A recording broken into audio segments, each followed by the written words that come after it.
welcome. As we have folks filing in from the waiting room, I'll vamp here for just a moment because we have a pretty good size group joining us today.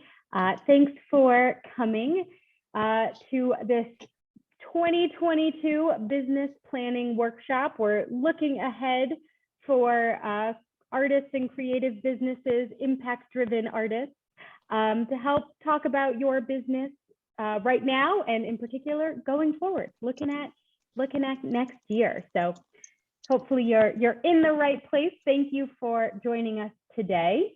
I'm going to go ahead and get us started. I'm Meredith Badler. I'm the Deputy Director at the CBCA, which is the Colorado Business Committee for the Arts. We are based in Denver, but actually work all over Colorado to advance our creative economy through the wonderful intersection of arts and business. Today's workshop is a great example of marrying those two together for the betterment of all of us, because we'll be talking about integrating social impact into your business plans as well as your creative work. While I continue with some housekeeping items, I would love to invite the folks that are live with us on Zoom to open up their chat window and introduce yourself. This conversation can really be tailored to those that are here in the room.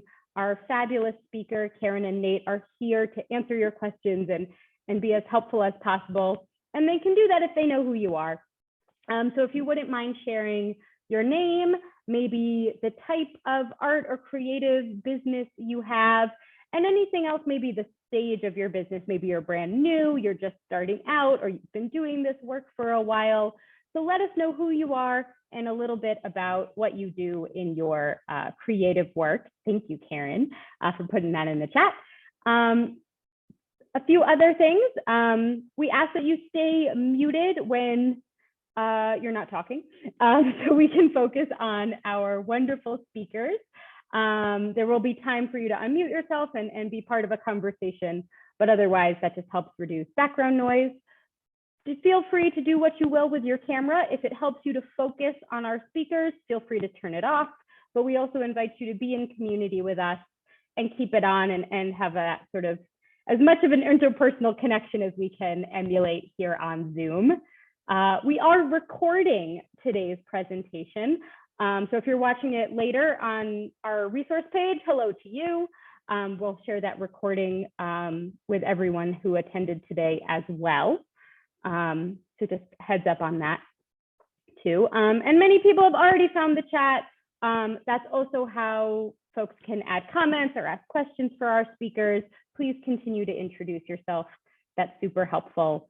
I will mention this presentation is part of a series of programming we do at CBCA called Advancing Creative, which has been supported this year by Ent Credit Union and the Kenneth King Foundation. We have a lot of other workshops and trainings through Advancing Creative, as well as Colorado Attorneys for the Arts.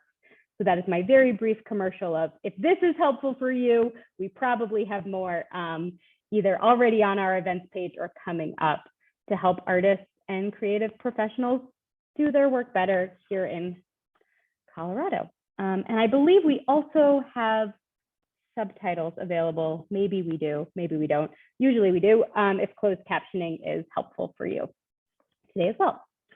All right, I'm going to stop sharing my screen and I get to turn it over to our two wonderful speakers, Nate Lapgard and Karen Bartlett with the Kite Dart Group. I will let them share a little bit more about what they do at the Kite Dart Group, but I will just say they are incredible coaches, consultants, supporters for businesses that are committed to really doing social good in our world. And gosh, we all need a little bit of that.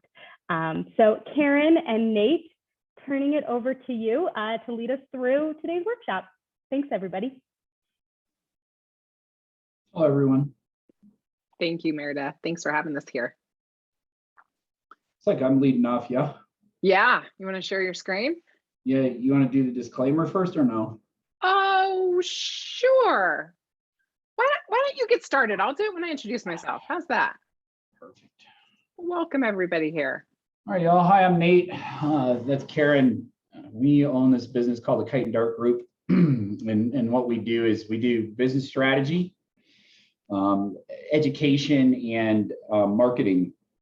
And all of our actions and principles are sourced from an understanding of the need for diversity, equity, and inclusivity in the world. And all of our practices acknowledge the existence of systemic oppression and systemic inequality. We like to work with folks that we call historically excluded entrepreneurs, which are going to be folks that aren't very rich white men. So, and if you're a rich white man and you're in here and you're still trying to do art, I would argue that you also are a historically excluded entrepreneur. So we have some agreements to kind of create a space. And so we're going to go through the agreements, and then if y'all want to add anything, you can, and then we'll agree on them as a group. So prepare yourselves to make some kind of positive affirmation sign. So here's our requests. Please close all other windows. Mute when you aren't talking. When you share, please use I statements, not you statements. Reflect, don't project. So if someone shares something and you want to comment on it, please repeat back what they said first before you offer your opinion. If you say something that comes across too harsh or not the way you meant it, you can say, oops. If there's anyone in the room who hears something that doesn't work for them, you can say, ouch.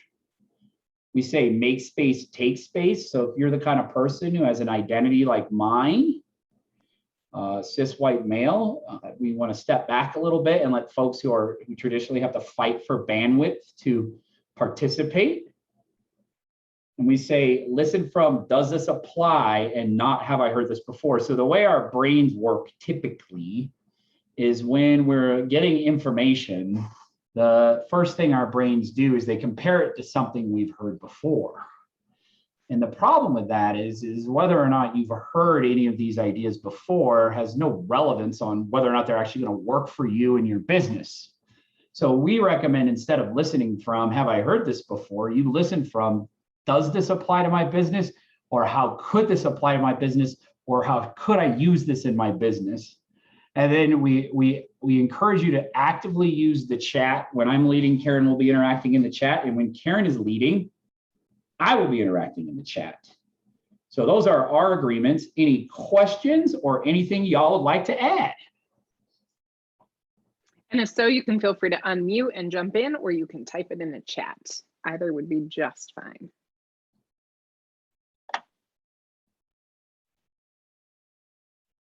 Cool, thanks for the thumbs up. All right, cool. So if there's no suggestions, if everyone could please make some kind of positive affirmation that we know you're here and that you agree to the agreements.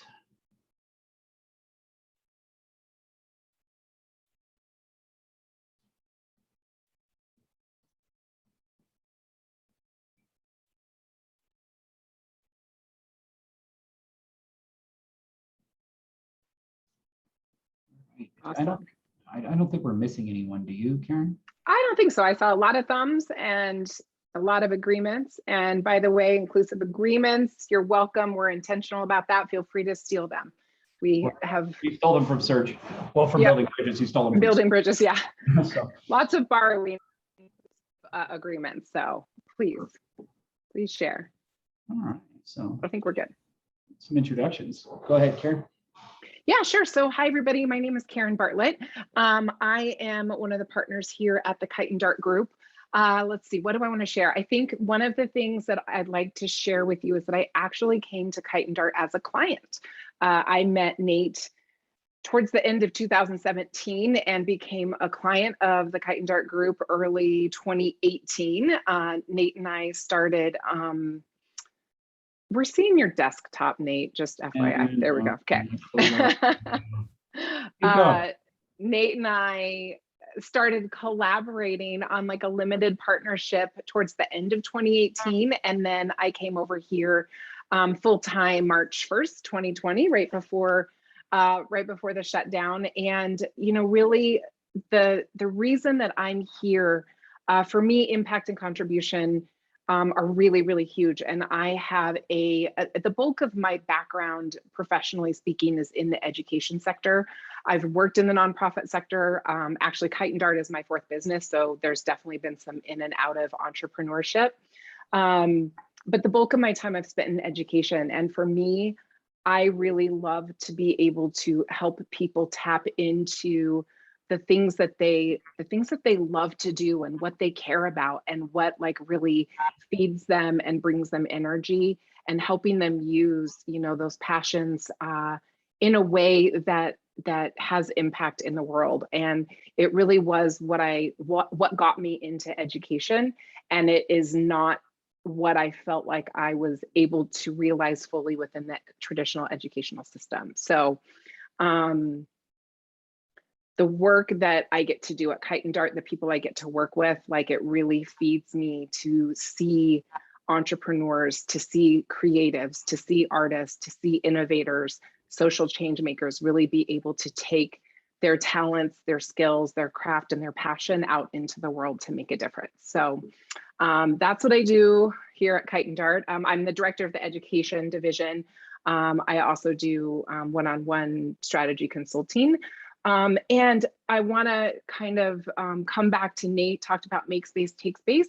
So I would just like to call out right off the bat that Nate is actually going to be doing a lot of the presenting today, and this is intentional and on purpose, not because he's a cisgendered white man, but because that's what I want. And I have respectfully and generously requested that of Nate. I will definitely be joining in and leading part of the time today. But when we look at, we're super intentional about who does what around the Kite Dart Group. And in this space, this is a space where Nate really shines. And so that's just the agreement that we have. So just want to call that out. It isn't anything, we're not coming from a place of it's the cisgendered white man who needs to talk. So welcome, thank you to everybody for being here. I look forward to getting to know you and talking with y'all today. And Nate, go ahead. Thank you, Karen. I appreciate that. And I love to hear all of that you share. So my name is Nate Lapgard. I'm the founder and I guess the CEO of this business is what we're calling it now. We're probably here, the CEO just kind of distinguishes what my role is more than that I'm in charge. We have a very flat organizational structure in this business.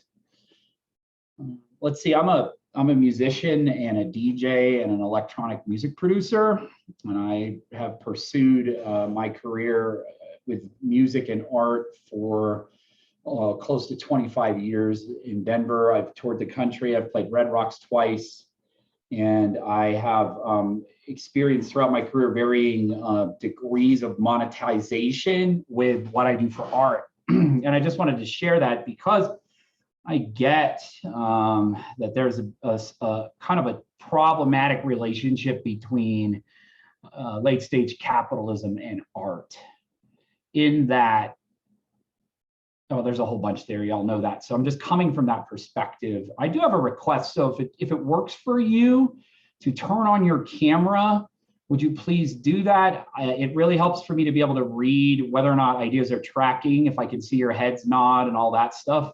I promise I won't be auditing you or doing anything like that. Also, I promise I won't be calling anyone out to share unless you want to. There'll be no sharing without consent for my fellow introverts in the room. What's up? And yeah, like I'm trained. I've been doing a lot of certification at building bridges. I know that I'll never be able to conquer my cis white male identity, and I've been doing a lot of work around it. And I get that there's people in this room who have identity characteristics that probably haven't had very good experiences with kind of yelly white dudes, as we call it at Kite Dart. And I just want to get responsible for that right out of the gates. I'll be trying to keep it in the lanes, and sometimes I get pretty fired up. So if anything doesn't work for you in terms of that, please either, let me know or let Karen know, or you can even let Zach know, or our hosts here in the chat, and I will make sure to dial it down.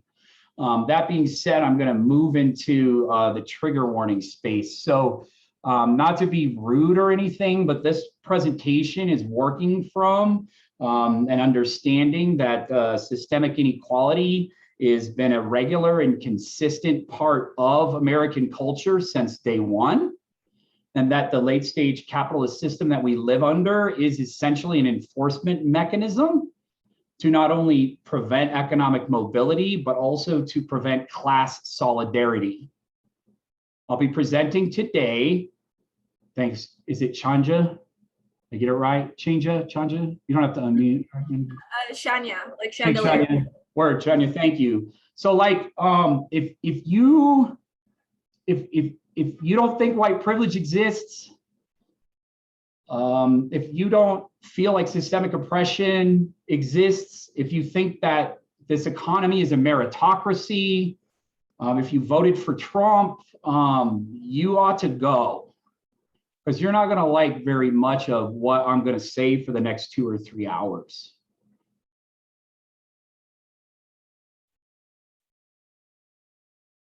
Cool.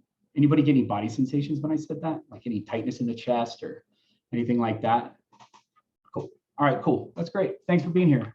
Let's see. So yeah, that's the trigger warning. So it's you know, I'm looking at this, those are the perspectives, and those are the perspectives of Kite Dart. And that's the way that we look at business development. And we do that to provide access for people who don't believe that profit is the ultimate justification of a life or material acquisition. I also want to call out that like entrepreneurship is a struggle, and we're not here to hyper idealize it, particularly when you're trying to operate from a position of values or contribution. And so a lot of you have not been around our work before. Look, if you're having challenges running a business that has art in it, yeah, that's the problem. And so, and that's the context. The context is like, you're conditioned to think that entrepreneurship is easy in this culture because it's like our national religion or something. And it's not. It's difficult, and it's more difficult for people the further they get off of like the rich, cis, white, conservative male identity. And from just looking at the cameras, there's a lot of folks in here who have been historically excluded from entrepreneurship. And so I just want to call to attention that that's part of the dynamic and the narrative of entrepreneurship in our culture. And I'd offer that any understanding of business planning that doesn't take into consideration inequality probably isn't going to give us a very good plan for our business. Because what works for this face ain't going to work for some of the faces in this room. We know that. Cool. So nobody left, which either means A, they're not in here, or B, they don't have the guts to admit it. So let's move on. All right, so here's what you can expect from us today. Consent. So folks are going to get coached today. You won't be coached without consent. And if you don't want to participate in anything at all, that's totally cool. I know we laid some agreements out earlier, but you don't have to do them. You can do whatever you want, really. And I appreciate you being here. Activism, we have some unconventional opinions about business, and you're going to hear some of them today. And you don't have to agree. You ought to try them on. And remember that our coaching is based on a lot of experience and a lot of really generous clients that allowed us to like watch them do stuff and learn from their experiences. We exist to make a contribution in the world, and the biggest impact we can make is when folks choose to work with us. We'll talk a little bit about what we offer at the end, and then we're going to offer a special deal for y'all, and it won't be pitchy. It'll be great, and you don't have to wait for the other shoe to drop. Okay. We're pretty relaxed about those things. And so it'll come at the end, but it's not like, there's no like build up to the pitch. You know what I'm saying? That's not what this is. This is a presentation. And then transformation. Some of what we say will be uncomfortable. We understand. You might have body sensations come up. Your mouth might get dry. That's what mine does. You might have weird stuff. I understand. And I would recommend listening for whether or not these ideas could help you, and try to be curious instead of critical. We're not going to make you do anything. We're not going to abuse the space. I'm not going to, brainwash you into buying things. I'm here because I think we need more art in the world, and I see business as a tool to do that. And Karen and I are here for you and y'all and for whatever you need. So know that. Cool. All right. Any questions, comments, or concerns based on what I said?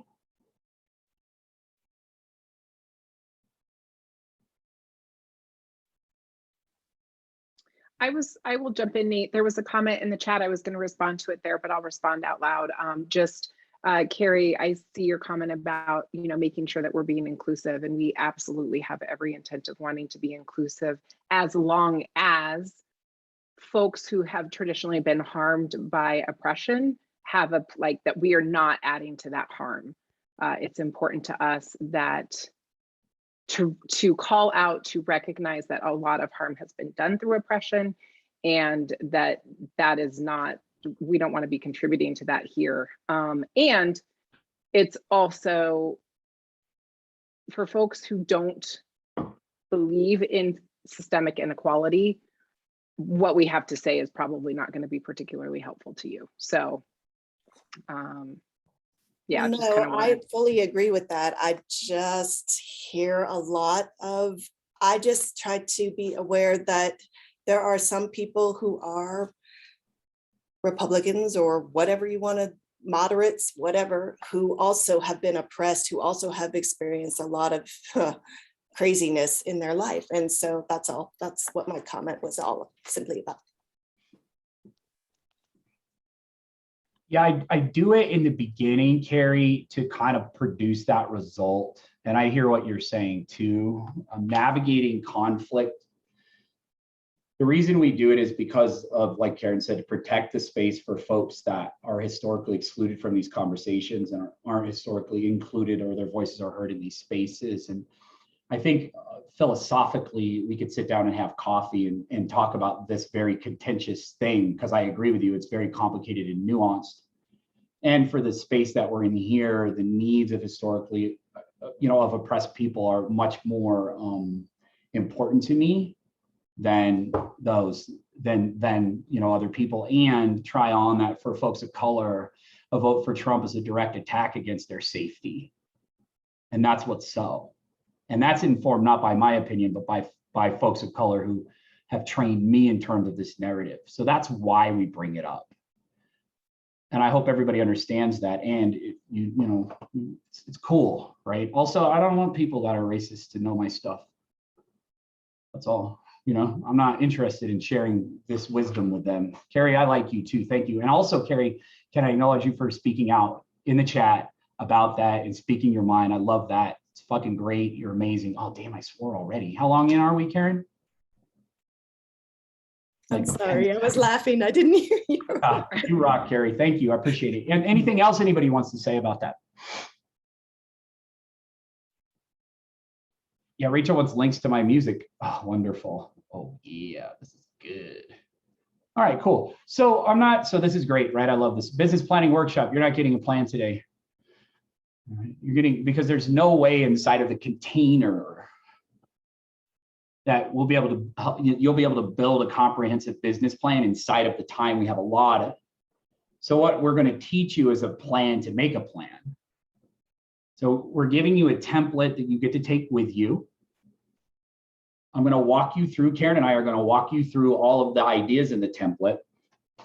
And then we're going to offer you a one-on-one follow-up session after you've gone through it, to kind of clear up any challenges or any concerns you may have. And we promise to be great in that, and that we're not going to try to twist your arm to sell you something. We think that the people buy stuff from people because of alignment, and that alignment is a pre-existing condition that can be discovered, not caused. So really, we're just trying to show up in the space authentically. And if you're picking up what we're putting down, our ideas will work for you. And if not, then that's cool. There's probably someone better for you to get this from. So that's it. Plan to make a plan. Any questions about that? Is anyone severely disappointed? Like, does anybody feel bait and switched by that? Cool, great. All right, so let's see where we're at. Okay, so Karen, do we have the logistics of the handout managed? Yeah, so I just put the link in the chat for everybody to access the the template. It is a Google Doc and it is editable. You won't be able to edit this version. If you try to, it should say you don't have access.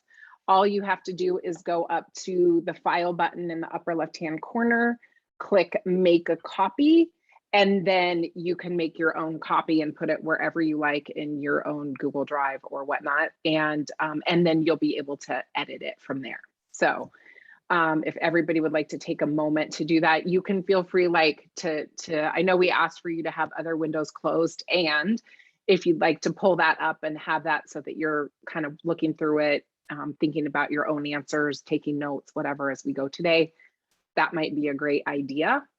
And if you have any struggles with making your own copy that you can edit, give me a little shout in the chat and I'll see if I can help you. You can also just print that thing too. Your old school like That too. paper. Yeah. Cool. All right, so it's probably having access to the document is somewhat important. So does anyone who wants access to the document during the presentation having any trouble pulling it up?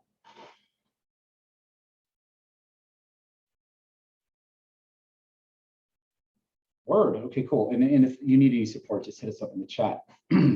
So I wanted to talk about the order of operations with this because I think it bears attention. So we're going to start with money right out of the gates. Whoa. And I just, like, blah, great. Artists, creatives, and money. And the reason we do that is because of an acknowledgement of the game that we're playing inside of entrepreneurship. And I think for a lot of creative folks that are well-intentioned, there's a lot of contention inside of our relationship to money making as a whole. And those folks in the room with oppressed identities, y'all are definitely resistant to that for a lot of reasons, i.e. not wanting to lean into a system that's been used to oppress you and folks like you for a long time. So I'll offer that if you have a challenge in relationship with money or revenue, or we start talking about numbers and body sensations come up, that's fine. It's probably normal. And I'm glad you're questioning your participation. The reason we keep score at Kite Dart, what we say in aligned businesses, revenue is a direct measure of contribution. And so try on that. That's another reason why we're keeping score. And I want to acknowledge, like, we just start with the tough stuff and get easier as we go. So Karen, if you could share the document and y'all want to pull it up, I'll walk you through this first bit.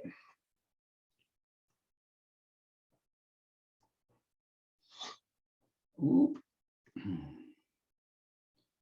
I think that's fine. Can everybody I'll make it a little bigger.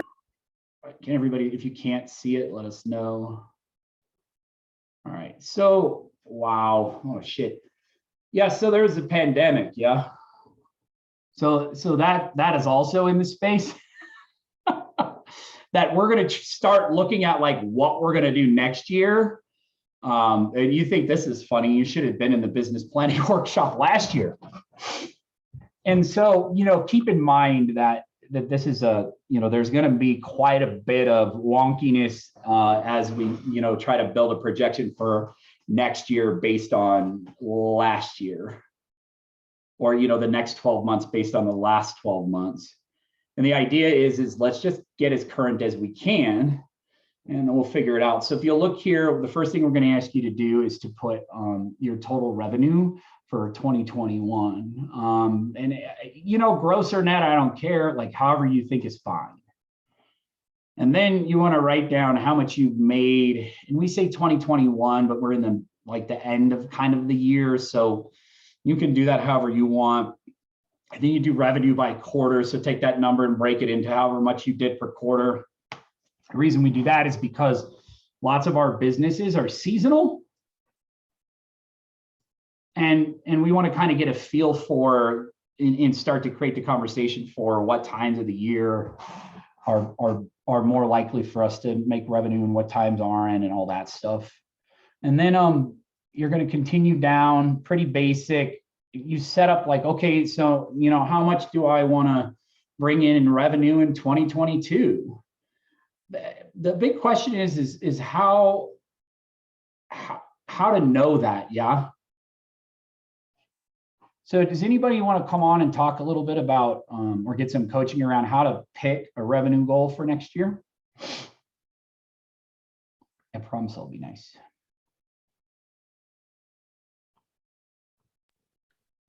Well, for me, it would be replacing revenue. I mean, replacing income from the day job that you have, right? You want to at Okay, least cool. make Yeah. that. Do you have a day job? Yeah. What do you do, Carrie? I'm a director of sales and marketing for hotels, another industry that sucks. No, it's such a, I just got, anyway, we could talk for hours about that. And then you have a photography business as well. Yeah. Great. Okay. So the idea is to replace the revenue of the day job. Now, do you need to replace 100% of the revenue of the day job to make the leap 100% to photography? Or is there like a number in between those two? Like how much would the photography business need to do that you would feel like you were being intelligent by taking the risk of jumping into it full time? Because I'm lucky enough to have another income in the house. So for me, it wouldn't be the full amount. It would be more like 50% to 75% of the amount. So the other thing you can do, Carrie, and I think you might like this, is you can, what I like to do is like say that number, and I won't make you do it in front of the group because I get it. And you just say the number to yourself or write it down, and then so write the 50% number down and just check in with your body, and then write the 75% number down and check in with your body, and whatever feels more comfortable is fine. And the reason is because, you know, goals are, we're taught in this culture that like goals are for achieving. You know, if I was trying to like oppress workers, I would totally emphasize the importance of that. And the goal serves two purposes. One is maybe we'll hit it, but the other one, which I think is more important, is it gives us something to push up against, like something to notice. So it creates a way for us to track and do progress. So if you put as long as the goal seems like reasonable or even achievable, it doesn't matter what y'all put in. Thank you, Carrie. Does that make sense about how to put it in? Cool. You can trust yourself here because it's going to work anyway. It's going to work anyway because it's going to do its job of just, you know, getting you to notice the relationship between what you created and what's so. Yeah, Karen, can you go down a little bit? And then you're just going to break those revenue targets up into quarter, like each month. So if you're going to produce an increase in revenue, you're going to increase, you know, like you're going to want to start and then like ramp up and then take into consideration the cyclical nature of your business. So for Carrie, if Carrie's doing a lot of weddings, and summers are going to be busier for photography. If Carrie's doing school photos, then we know when that is. You're a good example, Carrie Mills. And then what you do is you just do the increase needed. So the difference between what you did last year and what you're trying to do this year, so you can know like how much more you're looking at.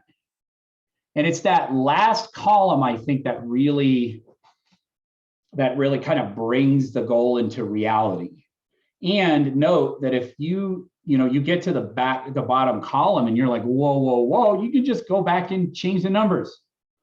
So you can always lower a goal. Also, if you really want to go out of the box and you're comfortable with the amount of money you're making, you can just like, I don't know, erase that column and set a different goal, which is how much time do I want to work?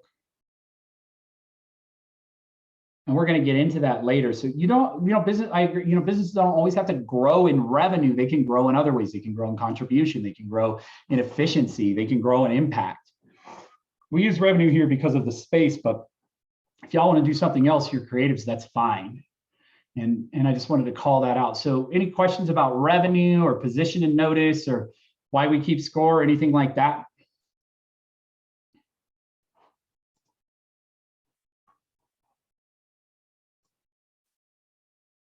All right, perfect. Karen, what do you think, boss? Should we do breakouts? I actually think this group is decent size to stay together. And I think we can see what the interaction is. It's up to you. I don't know. I kind of like it both ways. Let's leave it here for a minute and then we will poll the audience when we get closer to the to the next section where it's available. Yeah, that'll So work. we're going to teach you. So that's it. So you're going to do that. And now I'm going to walk you through a little bit of like how we do evaluations and measures. So I don't know, how many of you went to school in the United States? Raise your hand. Okay. And so the arbitrariness of this won't fall short on you. And there's some younger folks in here that are part of the No Child Left Behind life, right, Karen?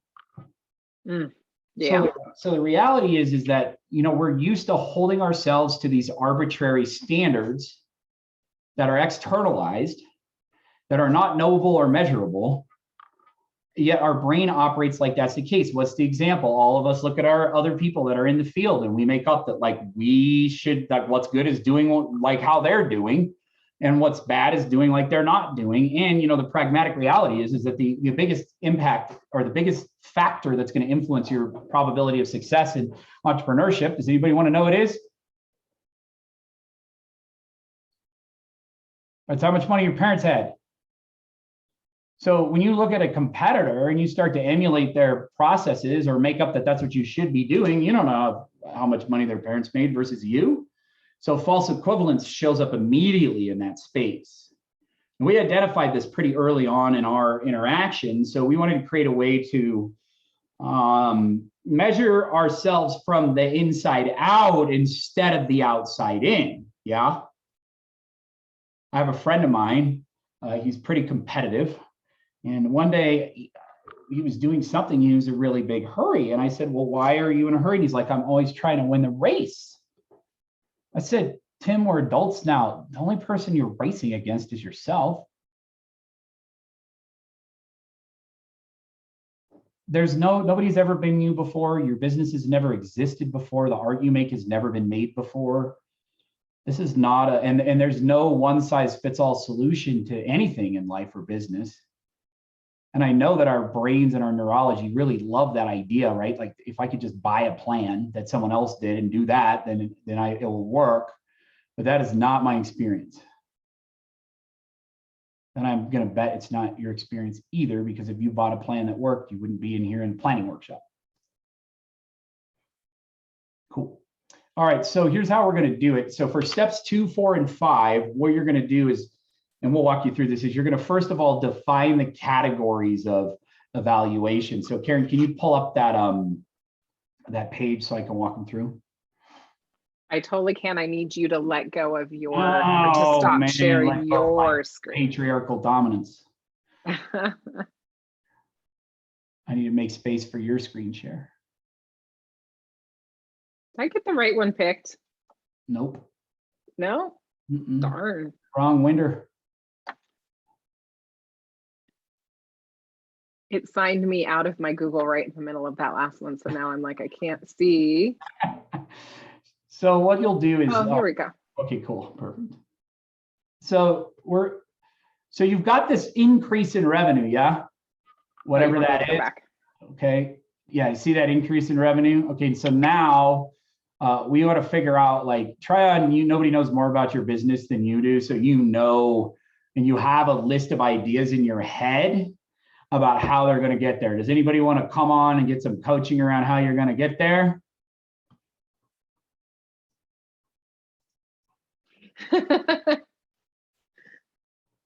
Reluctant volunteer.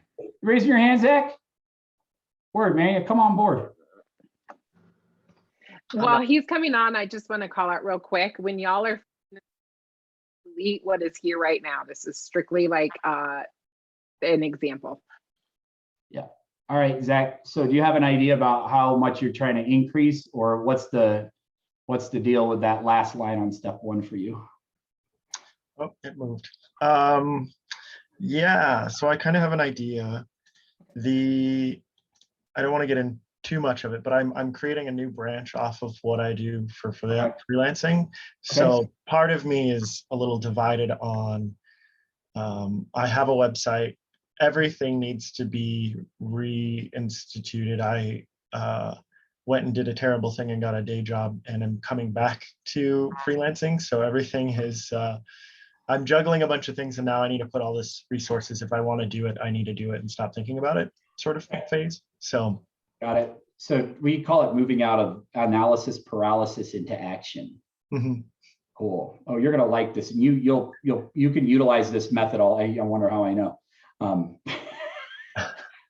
Everything we know at Kite. I'm like by far the most reluctant entrepreneur in any room. So our strategies are mostly designed so I'll go to work. So Zach, what do you need to eat next year? Yeah. So you got an idea about what the eating number is? The eating number. Yeah. Yeah. You would put in this business, if you're coming out of a job into freelancing, you would put 0 for what you did last year and then whatever you need to do this year. And I would start with, a number that feels reasonable or comfortable. And would you mind sharing maybe that number in front of, you don't need to share the number actually. No, this is fine. And so the question is, Karen, if you can scroll down. Now, Zach, you're a smart dude. Thanks. You've done business, you've freelanced for a while, and then it wasn't that great, but it was fine. And then you did this other thing, and you're not afraid to take chances. And like, I like that. I like it when we don't hyper idealize entrepreneurship over employment. I think that there's like typically an either or thing that happens there, and really like all of these experiences can become valuable. So in your brain right now, Zach, name like 3 or 4 or 5 things you think you're going to need to do in order to sell all that stuff so you can eat. Like the strategy that you've got in your head, that you've been thinking about because you've been thinking about it. You were thinking about it a lot before you quit the old job. So what needs to happen? Yeah. So I mean, the website obviously is there. Okay, so build the website. Social presence. Yeah, get the social media going. Okay. Networking. I need to actually figure out and plan all of the things that require me to be a business. So kind of like the ops, like just all of like the registering and that kind of stuff. Okay, cool. So I'm hearing website, social, networking, logistics, whatever you want to call that, formulate the business. And then you had one more. I interrupted you. I'm so sorry. Oh no, I think I was just going to like add like tax and planning to all of that. Okay, great. So tax and financial planning. All right. Yeah. So already I'll call out that like you did 5. I think only one of them is semi. There's 3 out of 5 that I would consider business development, and 2 that are just like shit you have to do. Mm-hmm.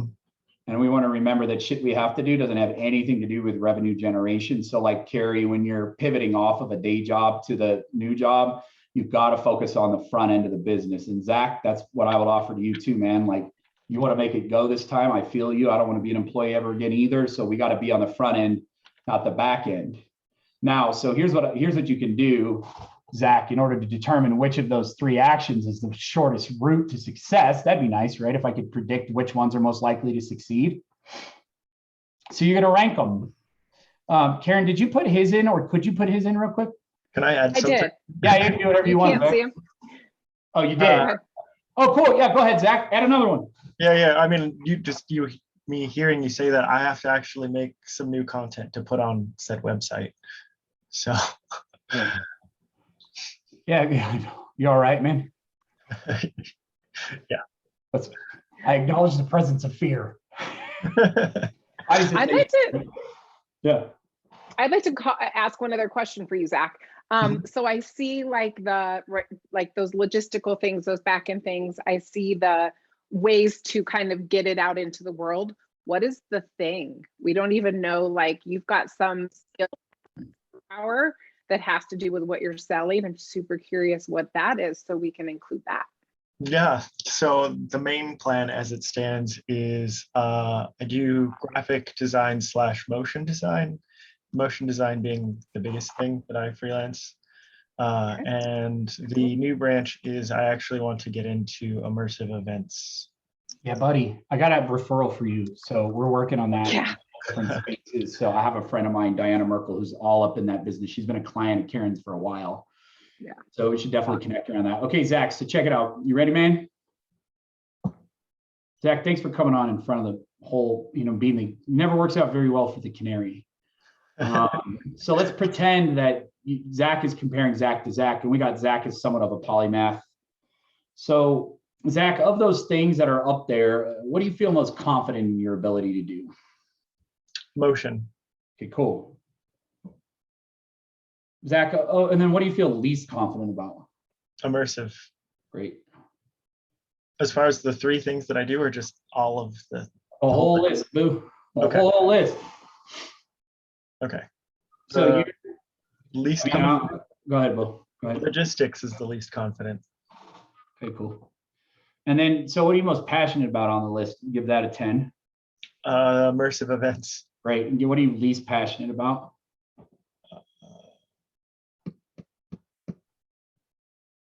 Either logistics or financial planning. Or taxes. Yeah, or taxes. I mean, that's kind of the We can same. only have one. So if you got, if you got sentenced to internal damnation, which of those would be your sentence? Oh God. Can I offer, think- Zach, Yeah. that it's not, it doesn't have to be perfect. yeah. Of the 3, if they all feel like internal damnation, pick one. Like, Okay. We'll do financial planning. Okay, good. Got it. All right, cool. And then what of those things are you most experienced at?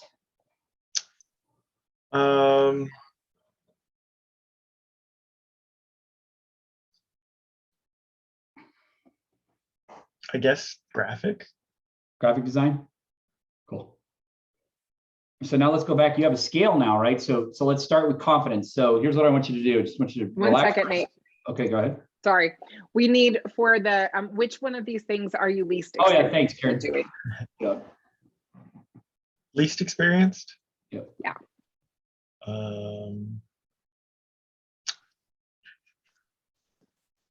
You could also say like least related experience. That's another way to look at it too. Or least related experience. Yeah.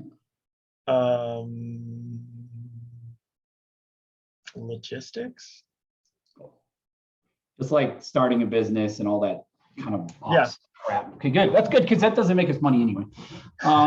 So there's plenty of free courses for that. So, okay, let's go back to the first column then. Okay, Zach, so you got a scale now compared to Zach. Zach compared to Zach. Over here, we've got a 1 in logistics, right? And over here, we have a 10 in motion design. And now we can put everything in between with as many, we can use the same numbers, whatever we want now, and no 5s. So the rule is 1, 1, 1, 10, no 5s. Let's rank confidence. So in the scale from 1 being logistics of a business and 10 being motion design, how confident are you on website creation? 7. Great. Social media. I know how to do it. I just don't like doing it. 6. Okay. Oh, So I'm going to, yeah, go ahead, Karen. Yep. So I hear what you're saying is that you can do it, but you don't like it. So we want to keep the criteria clear here. So liking it or not liking it is more passion. So this is just how confident are you? Oh, okay. Confident in making stuff. Yes. Then 8. Okay. How about networking? 10. You already got a 10. So are we going to replace motion design or are we going to give it a 9? Oh no. 9. Okay, cool, man. You're good. I mean, realistically. Yeah. 10. Taxes?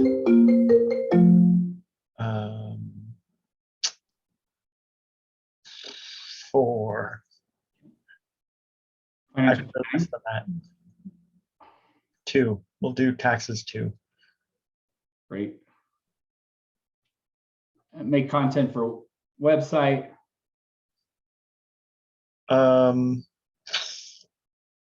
6. There you go. And then immersive events. Comments. 4. Cool. And then we need graphic design. Oh yeah, thank you. 8. Great. So, and then if we extrapolate this across the rest of the columns, which we're not going to do in the interest of time, you can either do an average or a total. The actions that you want to take to get there are the ones that are going to be the highest. And I'm going to argue it's going to be graphic design and motion design that are going to end up with the highest scores. Yeah. Can you repeat that? or networking probably will be pretty high too. In terms of like confidence, passion, and experience, probably the 3 highest ones are going to be networking, graphic design, and motion design. Yes. Okay, cool. So when I'm you, Zach, and I'm starting to think about building a business development strategy, I'm not going to build it based on what other people said I should do or what ad I saw on Facebook or Insta or anything like that. I'm going to build the strategy based on the things that you're best at, which is going to be where you feel most confident, where you feel most experienced, and where you feel most passionate about it. Those are the actions that are going to produce, that are most likely to produce the desired effect. Does that make sense? Yes. So the way to go about producing the increase in revenue is to network and do graphic design and do motion design. So how can you use, networking is pretty simple. Oh, but no, like what's a possible business development action you could take that would incorporate networking, graphic design, and motion design? Creating stuff for other people's networking. Maybe creating opportunities for other people to network. Yeah, and I think that combines the immersive parts of what I want to do as well. So right, and then so what's going to happen there is, so the worst way to, and thank you, Sharon. So look, y'all, the worst way to convince your clients that you're different than everyone else is to do it the same way that all your other people are doing. So when Zach leans into, and Zach, thank you, man, that was quick, actually. So when Zach leans into, and Karen, if you could stop sharing, I got to see the roof of this. So show of hands, who hates networking? Okay, good. Who, though, would really enjoy going to a networking event for creatives that had really cool design and animation around it and was an immersive event while you were at it? Does that sound better? Who's that sound better to?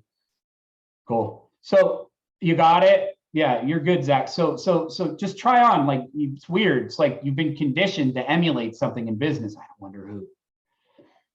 And that doesn't work. And just because you see people doing shit doesn't mean it's selling anything. Interaction is not conversion. So the case I'm making here is that the way to know what actions are most likely to produce the desired results is what? Anyone? Bueller.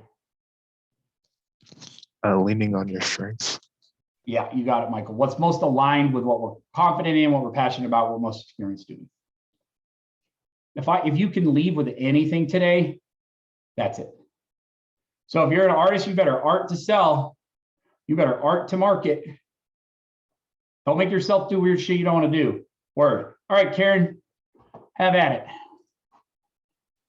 Fabulous, thank you.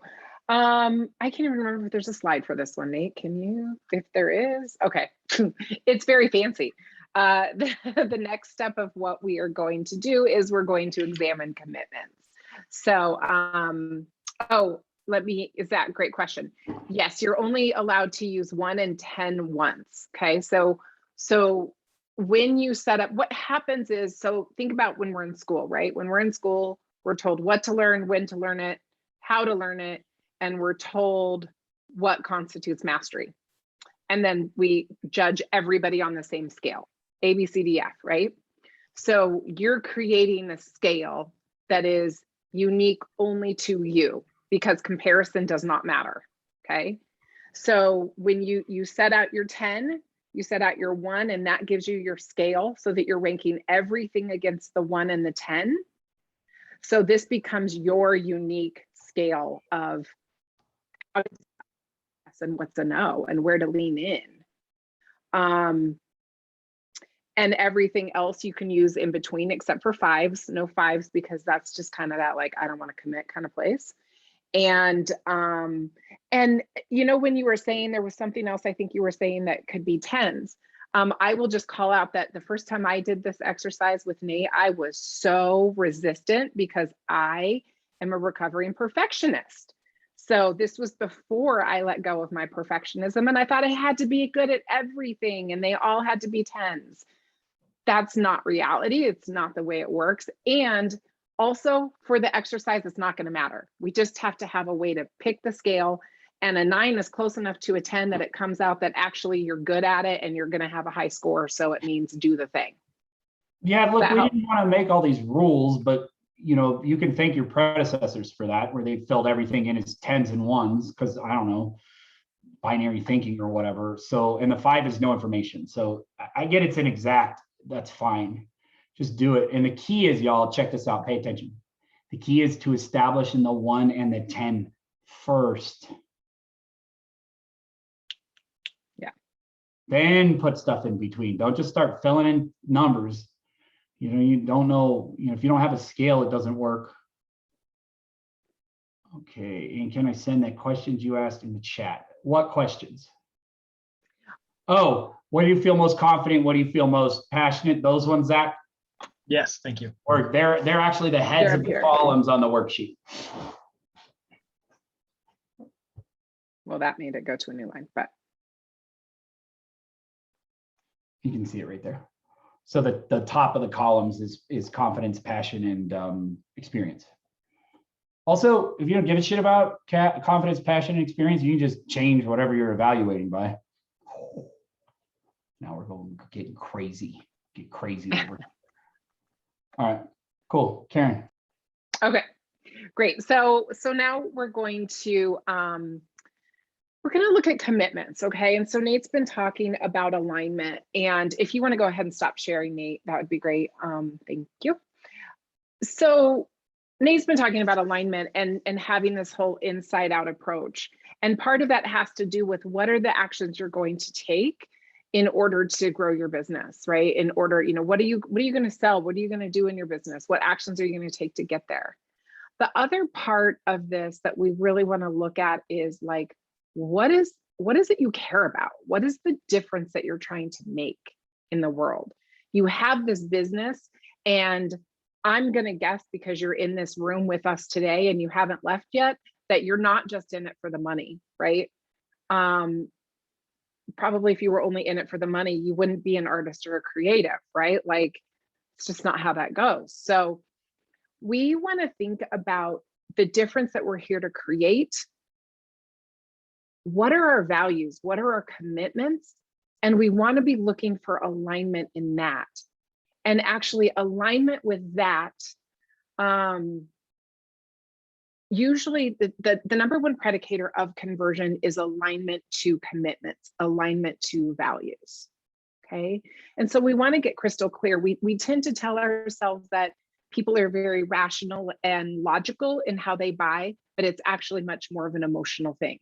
And that alignment is really what it's all about. I literally had a conversation with someone this morning who was talking about, like, you know, working with someone, and she was like, it just didn't feel right, right? So there is that kind of alignment piece of like what feels right and being out for the same thing.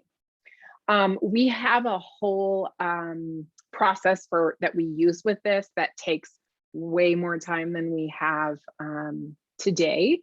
But we have like a kind of a mini precursor to help you uncover this. So, and one thing I'll point out too is that, again, I came to Kite Dart as a client. And so when I first started doing this work, I kept asking, what's the difference between commitments and values? And in my experience, what I found was that my commitments were a much deeper cut, a much deeper level of what I care about. It's like why my values are my values. So I think of it as kind of like this foundational level that goes deeper than values. A lot of people in the world kind of talk about they just use the word values, but I think sometimes those end up just being like words instead of like a real commitment to creating something in the world. So what I want to do, step 3, is walk you through some things to be thinking about when you're thinking about commitments. I would love if anybody else would like to be a volunteer for this. Zach, thank you for being vulnerable for the last one. Anybody willing? This one's a fun one.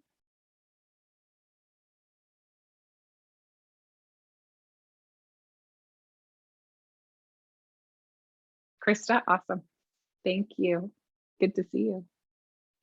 So, and as I'm going through this, you can be taking some notes, thinking about for yourself.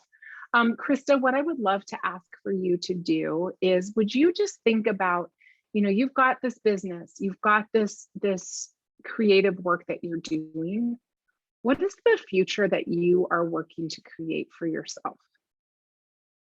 Financial freedom and Okay. freedom of time. Oh, hold on one second. My keyboard, there we go. Financial freedom. And you said freedom of time? Yeah. Cool. And well, I guess more extensively to that is to create, earn a living, creating more of my work to just sell my own artwork rather than just commission projects and work. So that sounds like creative freedom to me. Yes. Okay, got it. Cool. Okay. Can you tell me financial freedom? If you've got all this money in the bank, what are you going to buy with it? Tell me just a couple of things. What are you going to do A with lot of land. Okay. All over the world. You're going to buy it all over the world, or buy land and travel the world? Both. Buy land all over the world so no one can touch it other than preservation. Got it. Investment in a number of things, actually. More passive income. Okay. Investments include loans to other creative people, women all over the world, and just having something that's where it comes into the assistance of probably someone else at some point, of how that can continue to be this incubator for other people. So, you know, micro loans, and which may not just, it's not just for artistic creatives, but also for a variety of nonprofits that are here to help the earth, people, animals. Okay, cool.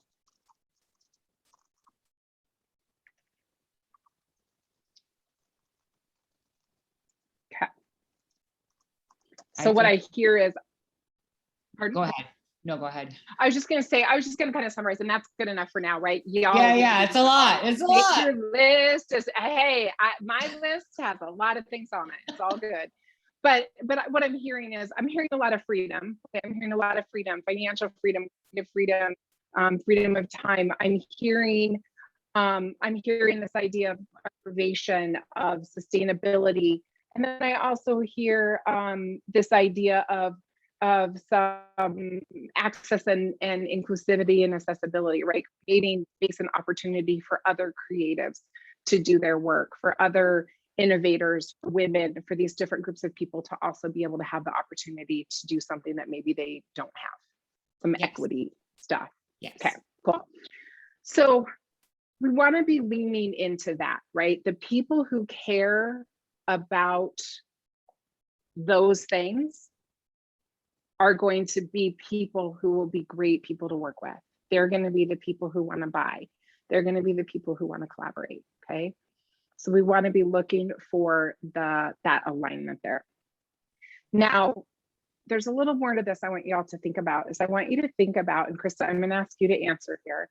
Okay. If all of those things were in existence right now, if all of those things had already happened, who would you be being in the world? Much more of a mover.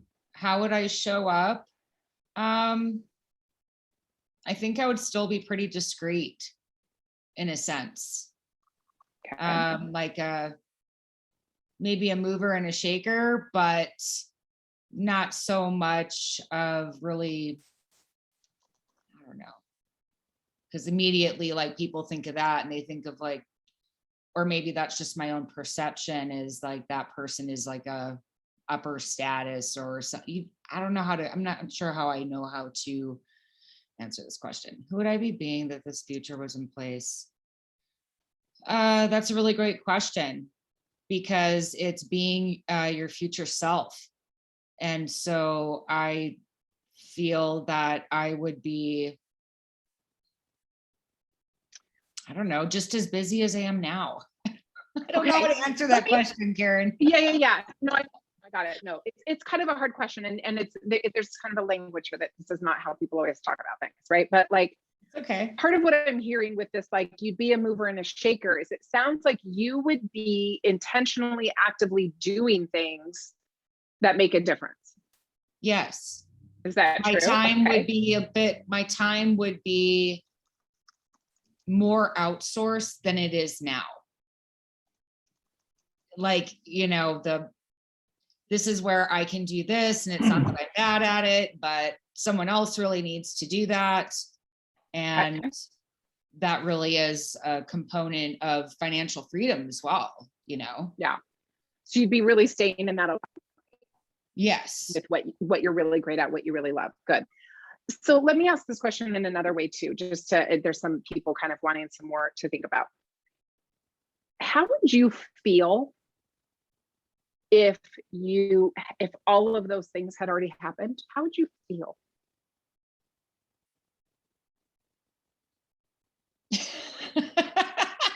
Awesome. Right? Okay. Yeah. Tell me what awesome feels like. Really bubbling, light, and calm. Okay. You did this. This kind of gave me a sense of like confidence, right? Of Yeah. like Yeah. badass. I already know you. Pardon my language. I already know you. I know you're badass. And right. But confident, strong, also kind of, is that a good one? Okay. Yeah, that is. Cool. So when we think about how we're being in the world, right, it can be part of like how we feel. It's also a matter of like how we show up, right? When we feel confident, calm, and strong, we show up in such a way where we, Nate was talking about analysis paralysis, right? We're not showing up in analysis paralysis. We're showing up and taking action, doing things that make a difference. Okay. Yeah. So you can think about how you feel, how you would embody it. Those are some different ways to kind of think about it. How you show up, how you present yourself. Okay. And I don't mean present yourself as in like putting on a mask to like be a puppet or whatever. I just mean it Right. right. How you're showing up. Okay. Now, what I want people to think about is, Christy, you too, and everybody else, but what I want you to really be thinking about this is that, and this is really common, is that it's like we have this idea in this world that we have to work hard and toil and struggle to reach this goal out there, right? And we're gonna like trudge our way to it, and someday we're gonna arrive and we're gonna get there, and then it's gonna be like, oh, right, like magic happens, and oh, thank God we finally got there. Okay. And what I want to argue is that waiting for these things to happen in order to feel these ways, in order to show up these ways in the world, isn't the way, like that doesn't work. Okay. Yeah. So like the clearest way I like to think about it is you can't sad your way to happy. If what you want to be is happy, you can't be sad to be happy. You can't be nervous, anxious, struggle bus in order to reach calm. Okay. Now, I'm not saying those things won't show up, right? Because this is reality. This is life. Those things show up, right? But we seem to, in our culture, have been taught that we have to pay our dues. We have to struggle before we can have ease. We have to feel like complete imposters until we can feel confident. And that's not the way to access these outcomes, right? So we like to, back in the days when I had a whiteboard, right? instead of being like, I want to get these things and then I get to feel this way, that we want to reverse that. And we want to try to show up and feel these things as much as we can in order to get here. And that's how we're going to have more success. Yeah. Okay. Right. Doesn't it sound more fun? Ah, so much more fun. Right. So what I want you to think about, and I'm going to actually, for the sake of time, I'm going to not have you answer this out loud, Krista, but I want everybody to be thinking about it. Krista, thank you for jumping in there to play. But I want you to be thinking about where in your business development funnel do you get to be these things right now? And this is about business development and creating a plan for next year, but I would argue, how do you get to be that way in anything in your business, right? When Zach was talking before about the motion design and the immersive stuff, right? I'm going to guess that these things show up more in those spaces than when he's doing taxes, right? So we want to pay attention to where do you get to feel and be these things in your business right now, and take note of those. We want to do more of those things. When that excitement, that passion, that confidence, that calm, when those things show up, people feel that, right? People see that, and that's exciting to people. That's part of what makes people want to be a part of what you're doing. And then coupling that with these other things that you're trying to create. That's how you create them. The last part is looking at where don't you get to be that way, right? What are those places that you're constantly crashing up against it? And what can we do? What can you do to get rid of those things, to come up with a different plan, right? You don't have to change you. We want to change the way you do things. You're whole, complete, and perfect just the way you are. So how can you create a plan to deal with these so that you can do more of the things up here? Okay. Nate, if you want to add anything, or if there's any questions, please, anybody jump in. Anybody want to hop in or sum up or anything like that? Shania, did you get it answered, like that? Who are we being? Question you had? You can just nod. Yes, thank you. Can I just say that, like, when Karen said don't change yourself, like change the way that you do things, I like literally almost cried. I was like, that's so beautiful. And like, you don't really hear that from anyone. It's always like, change who you are to suit how we feel and how we want you to be. And that's very crushing. And so yeah, to hear the opposite is very nice. So it's funny. It's like the employment system in the United States is based on chattel slavery or something, right? So, in a way, we break it down for folks to understand that don't have a lot of experience with that conversation is, you've got slave overseer, slaveholder. And so, you're conditioned, if you're educated in the United States, you're conditioned to be an employee. That's what school does. It's the banking model of education.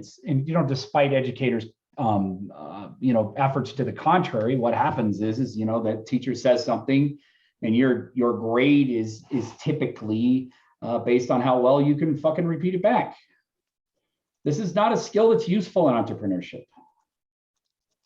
And I get it. Like, this is the land of opportunity, and we've heard that our whole life. But if you know anything about capitalism, markets are not encouraging competition. So it's that transition. So this is the transition contextually from employee to entrepreneur, which is getting that, like, access to whatever you're trying to create in the world is more probably going to happen if it comes from inside you than emulating something that you can't, that's a false equivalence. And you're totally right, Shania. They're on us from day one with gender, with turning, when you get a C and you get 5 A's and a B, then they're gonna, all the attention goes on the B, and the whole thing is just like rule following. But I want, if I'm a boss and I'm trying to use a corporate structure to perpetuate systemic inequality, I totally want you to stay in your box, stay in your lane. Do as you're told. And that's part of it too. And so, yeah, you do you, boom, you're good. It's gonna, here's what you can be confident in is that, look, whether your business succeeds or fails, the best strategy is authenticity. And that's what you'll have at the end, regardless of success or failure, is integrity. And for you, with a person of your identity characteristics, we need more examples of folks not, having to code switch to make businesses work. And we have a community of folks, and we're here to support you. And I get it. And I'm glad you're here. I'm glad you're doing this. And thank you for whatever it took for you to get into this space. Entrepreneurship is hard. Thank you. You're welcome. Thank you. All right, cool. You got that, y'all? So commitments. See, because I just did commitments right there. And then like some people in the room were like, hell yeah. And some people are like, when is this over? Or they're not even paying attention because they're checking their email. And for me, like, nobody's going to convert that's checking it. It's like, they're not going to buy. They don't like you anyway. So they're not going to buy from you. People don't like me anyway. So I don't have to convince them of shit. I'm just authentic. And if we resonate, we're good. And if we don't, that's cool too. And actually, the better I am at getting people to pick for themselves, whether I'm their people before they come in, is probably better for me, because then I don't have to like spend all this time writing proposals nobody buys, or getting into the RFP race to the bottom, or bidding jobs. And, and it's so funny, right? We're creatives, except for when it comes to business development, right? So we bid jobs based on price. No. Alignment is the biggest predicator of effective relationships. If a client thinks the way you think and aligns with your values, they're going to like the way you solve problems. This is called humanizing business. And capitalism cannot prevent solidarity if it does not dehumanize its victims, okay? So that's what's happening. So when we rehumanize, that's so weird. Anyway, I could talk about that for hours, but instead I'm going to talk about offerings, clients, and the plan. So look, this is pretty easy now. So what we know is the best way to sell shit is by doing what we are great at.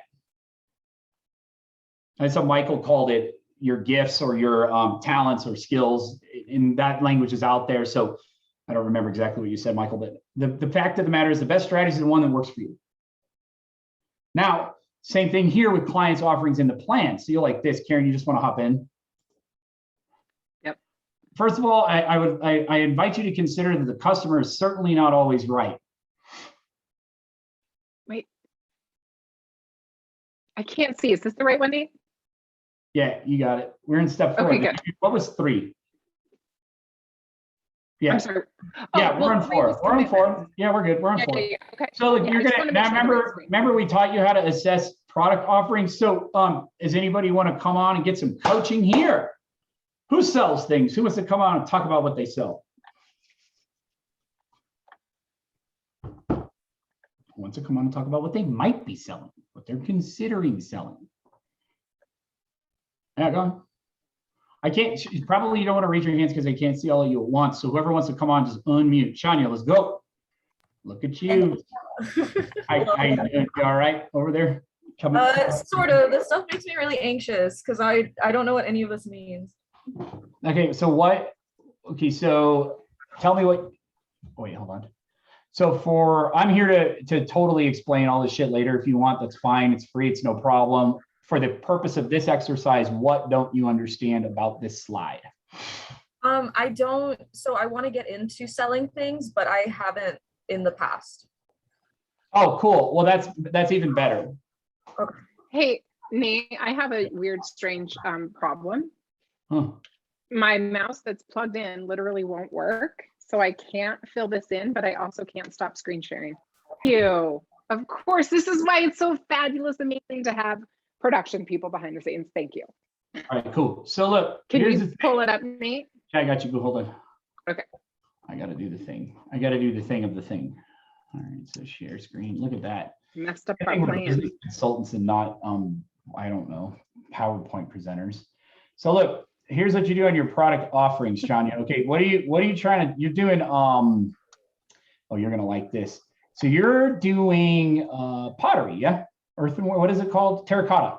So I'm not throwing it, but I'm painting like mandala designs on it. It's just Great. something that, okay. So cool. Thank you. What's the business called? Kasicha Art. Oh, perfect. You drop all that in the chat. You can promote yourself freely because you cannot. You can do it anyway. All right, so you sell shit. Yeah, what do you sell? So I'm selling like my actual art. So I purchased the terracotta pots completely neutral. I glaze them, I paint them, I reglaze them. And it's just for plants, house plants. Cool. So that's all you have right now are these pots. Correct. Okay. And the paint. Yeah, well, I know. Yeah, sorry. Yeah. Oh, so I like to see, you ready for some lingo? How about a diversified set in products and services, right? So we want to sell more than one thing. We want to have a diversified set of shit that we sell that meet aligned people wherever they're at financially. Yes. Now inside of, and you're probably already doing this. So the real question for you is probably you're planning on doing larger and smaller ones, and that's diversification, right? Correct. Is there anything else made out of terracotta that you could paint as well besides pots? I mean, there's different range. I mean, there's like different variety of pots. Like I have different shapes, like you said, different sizes. So there's like plant pots. Yeah. Right. And then there's like spice storage pots. Right. Yeah, you know, like for the kitchen, they could have it on the counter. Yes, I should be a business strategist. I got you, boo. All right, what else? What else do they freaking make it? I mean, terracotta, right? I mean, we use this shit for 5,000 years at least. Like we're finding the ground every day. What else do people use it for? I've never thought about this. I don't know.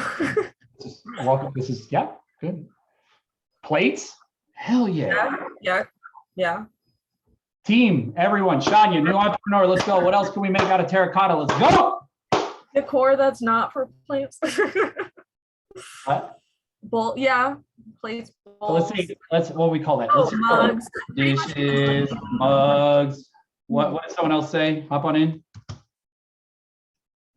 Someone said bowls. Okay, cool. Ornaments, that's true.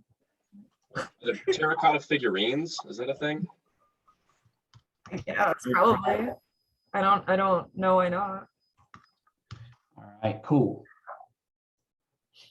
So now you're projecting because you're brand new. So this is easy. So really, you got pots, you got storage, you got dishes, mugs, bowls, ornaments, and figurines. Now, when you're painting, does your art, I don't know, I'm going to go out on a limb. Is it aligned with any particular position, message, or statement about the world?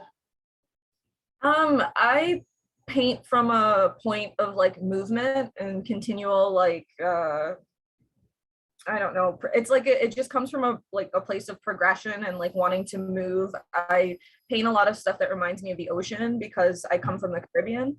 Yep. I was just at the Caribbean Sea in Mexico. Doesn't it just make your heart so happy? Oh, it's so warm. It's so in blue. And I learned how to sail. It was astonishing. Yeah, no, I get that. You're the second person this week that's brought up this idea that like being in the ocean is like getting present to my smallness, right? Mm-hmm. Okay, so there's a brand here. So this is how this becomes a brand. So probably without interference, you're gonna paint some pots and shit and put it out in the market and then cross your fingers that people are gonna buy it. No, I want to talk, right? Well, you're going to do that, but the context from which you approach it is what's going to make the difference here. In that, probably just from hearing what you say, you're committed that your art be evocative in some way, shape, or form, right? That could produce a sensation or a feeling. Mm-hmm. I'm going to tie it back to your heritage and that relationship to the ocean, and I'm going to name that in the brand. So that way, when I buy whatever I buy from you and I put it out for my guests, this terracotta plates that are hand painted, I can tell the story of why I supported you.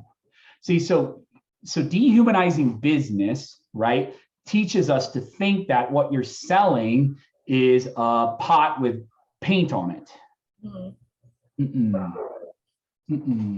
That's not what we're selling at all, right? What are you really selling? My ideas, my time. And a contribution to the buyer, precarious memories a lot of times, or commemorating or capturing a particular moment. right? So it's not, so notice so what's going to happen, Shania, is you're going to get nervous and then your brain is going to start redirecting where the blood goes. Do you know this? To the hypothalamus and not up here, and up here is where the good shit is. Yeah. So if I get you connected to your business, not like on all that shit you hate, but rather this is a way to whatever works for you, expose this culture to the world, to have, you having an exploration of your own identity inside of, this earthenware. If you take, your art and you put it on a physical object, isn't that kind of like what it's like to be you? So this becomes a medium for self-expression, and that gets reflected in brand, and then now we can double the prices. And more importantly, no one's going to mistake your shit for something that somebody got at Pottery Barn, right? You feel me? So that's, I just wanted to do that with you real quick. So then yearly revenue per sale, who cares? How many of these things you think you could sell in a year? You don't fucking know. So you just make some shit up. You might even skip the first column, but you can know profit margin, right? Which is this relationship between how much it costs for the terracotta and the paint, then how much time it takes to paint it, and how much is realistic to expect you can sell it for. Yeah. Right. So then you can see like how many of what to make, and then leverage it aptitudes. I don't know. I don't think you'll be better or worse at painting a different kind of terracotta than another, but you might. And then does it align with your values? I mean, if the art is sourced from this, but it's possible that there's a particular piece of terracotta that comes from maybe a particular place or a particular type of person that's sourced in a way that's aligned with your values, that would make that better than another plate that you got from wherever. Gotcha. And then when we add that all together, you're going to see a rank. And so what's important to note is that when we're making a decision about our offerings, whether to keep them or not, it's not only based on the money we make. That's how you end up being like Thomas Kincaid, painter of light, right?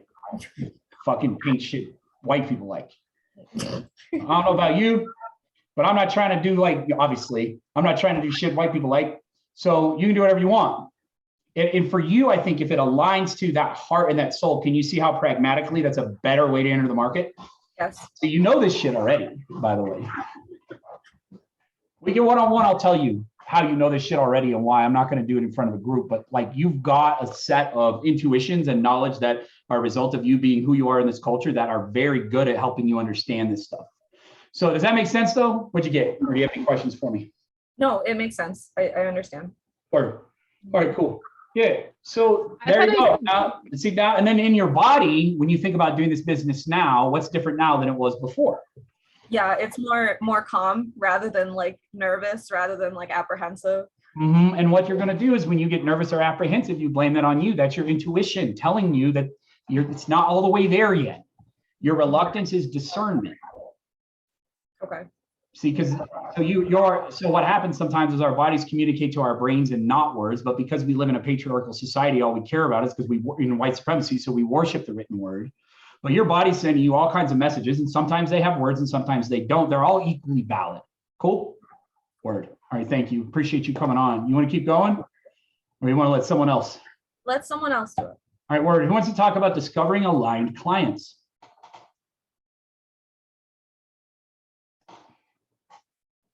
You can go twice if you haven't gone. If you've gone already, it's fine. Folks are not hopping in. Okay, I unmuted myself. Here I'm raising my hand, sorry. I would like to figure that out because I feel like that's the hardest part, finding your people, right? Yeah, because your art gets commodified in photography, particularly with how technology is kind of encroaching on the art form as a whole. Yeah.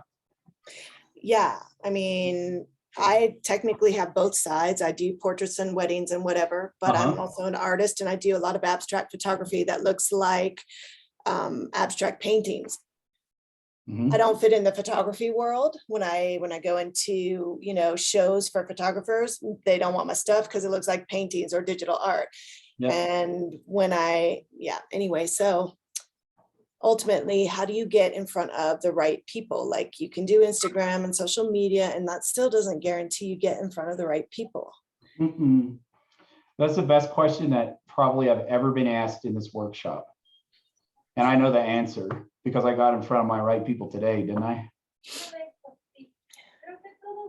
Yeah. And we didn't, because Karen built this relationship with Meredith, and Meredith was happy to put us on.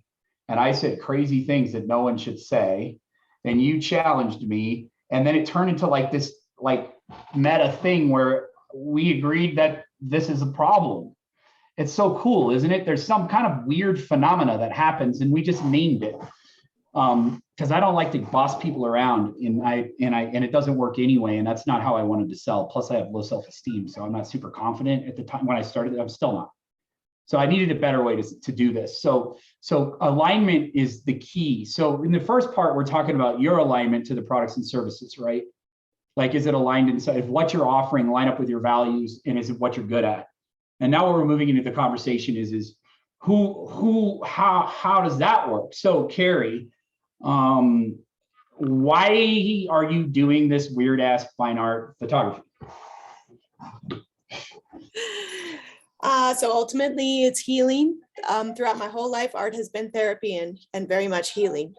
And I've even thought of whole business models to help other people heal through art. But I mean, trying to focus, right? That's probably my biggest problem. You know, I got it. Everybody always asks us for clarity, and you're smart to ask for clarity because you have a limited amount of time. So you've got to, in order to convince yourself that, let me say this, in order to have that level, that number that you're reaching at, you got to do it in a short amount of time. By the way, the best way to start a business is to not have a lot of time. Right. Because it gives it something to push up against. So, okay, so abstract photographic art has some relationship to healing for you. Okay. So, yes. Sorry. No, you can share whatever. I'm not asking the questions because I'm not clear what level you want to share that in the room, but you're welcome to share whatever you want about it. No, I mean, it's been a lifelong process. I grew up with a camera in my hand. I have a degree in painting and photography. I also was a dancer, a ballet dancer for a long time. This kind of fuses all of my things together into one thing. And actually it came out of, I've had several things to heal from, but this last one was just, during quarantine and COVID. And I just tried shooting in a different way. And this process popped out. And I just feel like it allows for more interpretation. So it's not just what I have to say, but it allows for somebody else to read into it and to connect on a deeper level. And I don't know, it's just, it definitely is something that I'm passionate about. I enjoy. It's also a surprise, like every single time. I never know what it's going to come out like. It's not like making a plan. It's always a surprise. And so in this art, does it start with a photograph of a particular subject? Mostly I've been working with landscapes.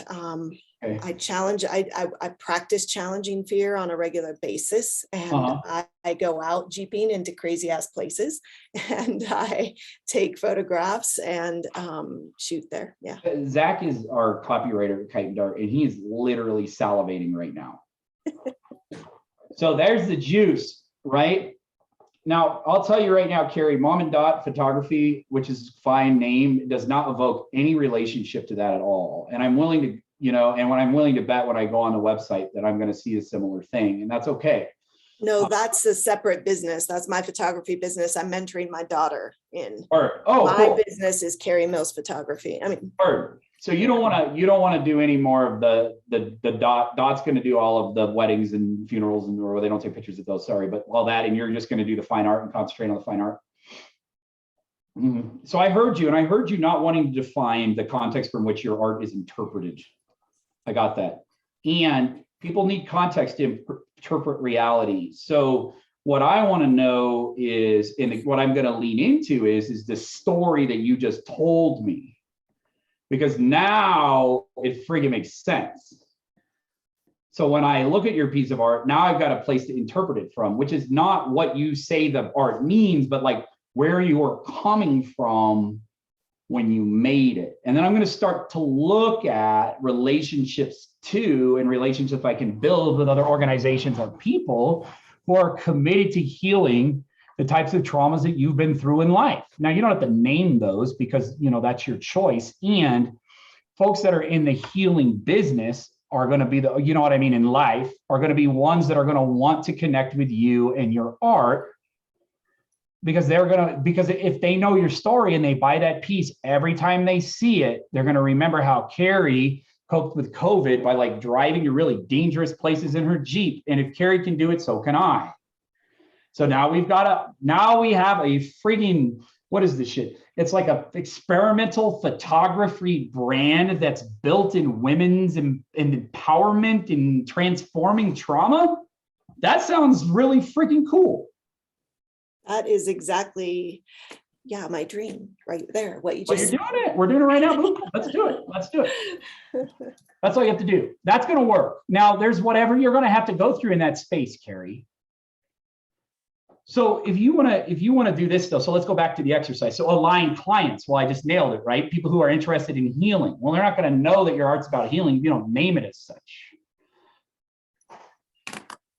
Or even if you created your business as your personal inquiry into the relationship between art and healing, which is what you're doing anyway, and name it as such.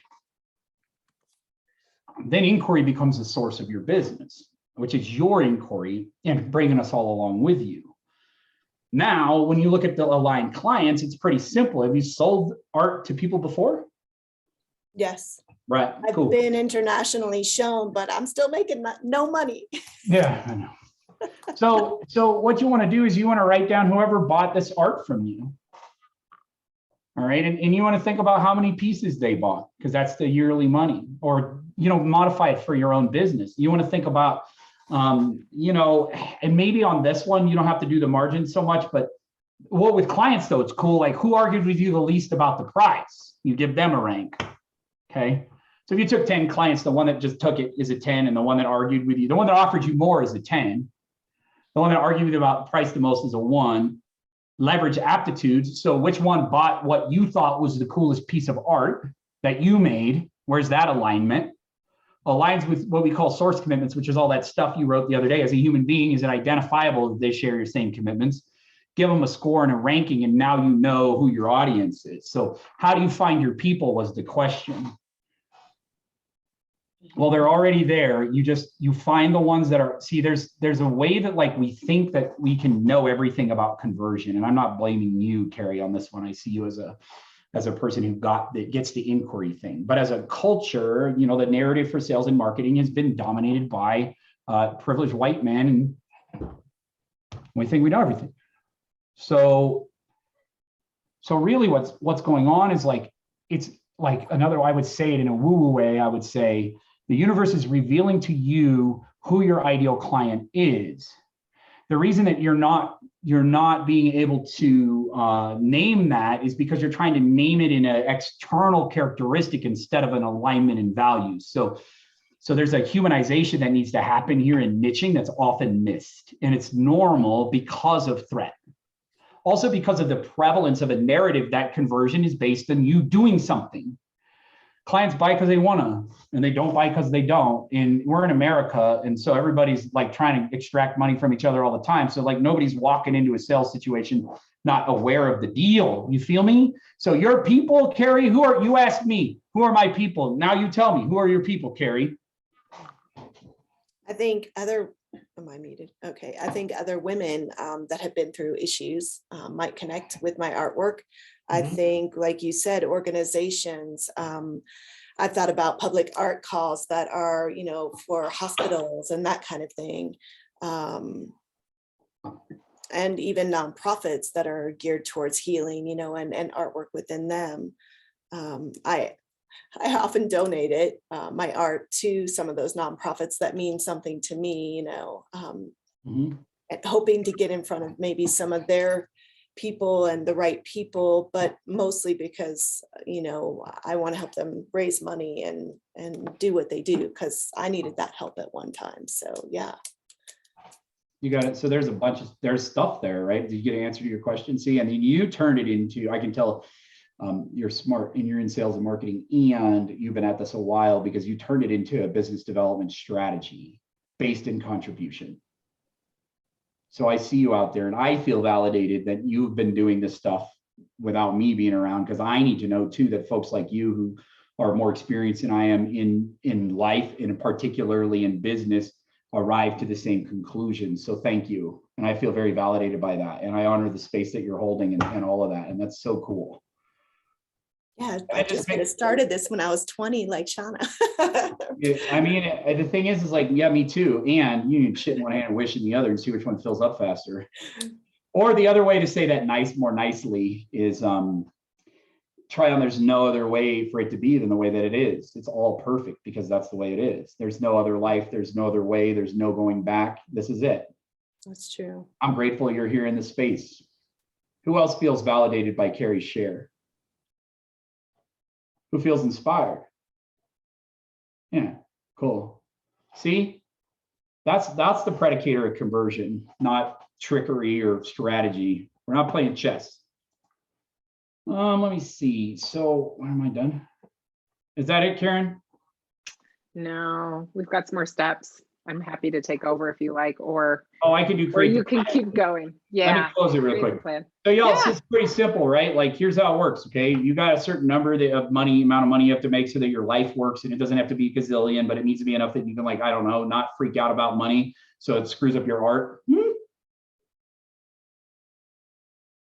And then so really, when you go down here to the create the plan, it's pretty simple.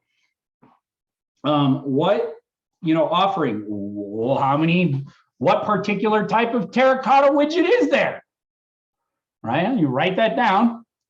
How much money you project you'll make on each one, and then the number needed to get to this number right here, the 2021 revenue target. This is it. Now all you have to do is sell shit. Zach, if it doesn't, like do the least amount possible on the structures, or you basically, what we call it is like a minimum acceptable level of preparation before you move into biz dev. Like, what's the least amount of prep you can do before you start to get into revenue generating activities? That's going to be the key. Because businesses like art are co-creations. And the less you do, the more you do without prospective client or prospective client input, the least likely you are to guess correctly as to what people want. So don't, and everybody has a different threshold of how prepared they need to be, and there's nothing wrong with that, but don't go beyond that. Ask yourself, what's the least prepared I can be to start selling shit? Because the clock is ticking. Unless you're, previously rich, but I don't think you were because you had a job, Zach. So, you know what I'm saying? Like, the key, all that out there in the horizon is like this point in time where we won't be able to justify our participation in entrepreneurship anymore if we don't produce a particular amount of revenue. And I'm not saying like you have to reach for the sky or get rich or exploit people. What I'm saying is like you better be with that. That's what's so. What's so is if you don't make enough money, you're not going to be able to do this anymore. You have to go get a damn job or go back to your job. And that's not what we're trying to do here. And for folks that are historically excluded from entrepreneurship, y'all have other really important reasons why you need to be entrepreneurs. And I don't need to name that because y'all know. And Carrie knows there's a distinct difference between what she puts up with at work and what she puts up with at home. Cool. So you make a plan. I don't know. We already talked about it. How much you already know how to sell it. You already know what you're selling. You already know who to sell it to. So then all there is to do is name how much shit you need to sell. Cool. Questions?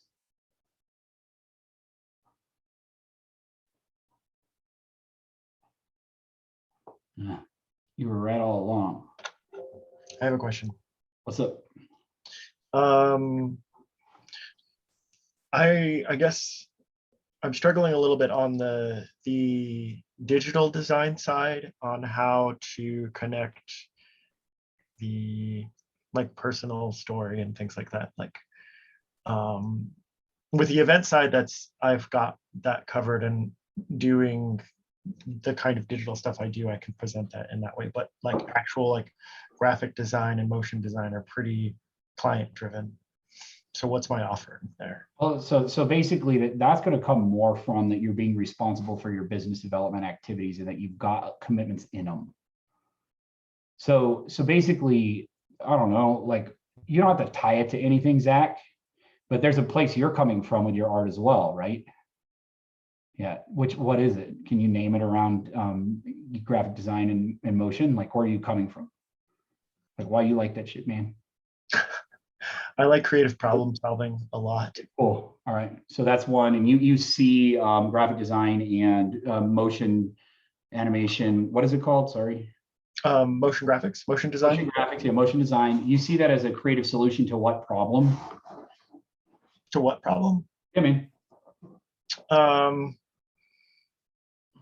It better captures brands. It stops people from endless scrolling. The motion part of it draws in attention, and it communicates and educates in a much easier fashion than still images. Also, it's a human-centered method of information delivery. Oh, that'd be weird. Okay, cool. So there it is right there. You like it because it works better. And it takes the user into consideration, and probably you think it's cool. But what I also heard was you care about the efficacy of a thing. And it matters to you that things do what they're supposed to do, or there's value in wondering if there's a better way to do stuff. So those are some values you can look for in companies. Now, the other thing is like, here's where you're going to pull your political and social views in. So look, it's just like me. Look, and you don't have to agree with me, but you've got some ideas too about the way the world works.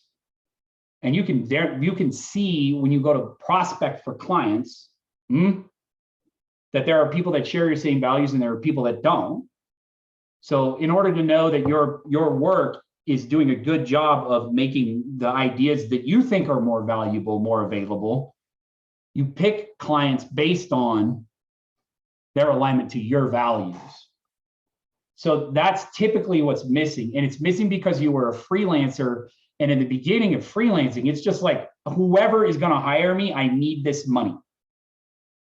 And that gets in, and trust me, man, I mean, and that gets in the DNA. But the problem is like, then we end up doing like, I don't know, motion design for nuclear arms manufacturers or something. That's hyperbolic, but you get what I'm saying? Plus, the less aligned the client is, the less they like your friggin' ideas. And you know what that means? Edits. So you, Zach, need to create a marketing campaign for your business based on your values and get it in front of companies that share your values that might benefit from what you do. Or even better, like a first step is create an audience of folks that are interested in what you're doing and build an audience around your business with that. And then ask them, hey, maybe you want to do this. Or you can create some kind of cool narrative about your values and the art and the work that you do. That's it. Makes sense? Yeah, cool. It's the reason it seems simple when we're done, but I'll just, it's just not, and this, Zach, it's like we weren't coming from these places when we started our businesses. Which I think what Carrie called out too, is like scarcity is an inherent part of entrepreneurship, because like in the beginning, all there is to do is like, if you're freelancing, it's like whoever's going to pay for me is whoever's going to pay for me. Yeah, cool. You got it? All right, Karen, you want to fire away? What time are we done? 3:30? Yeah, we're okay.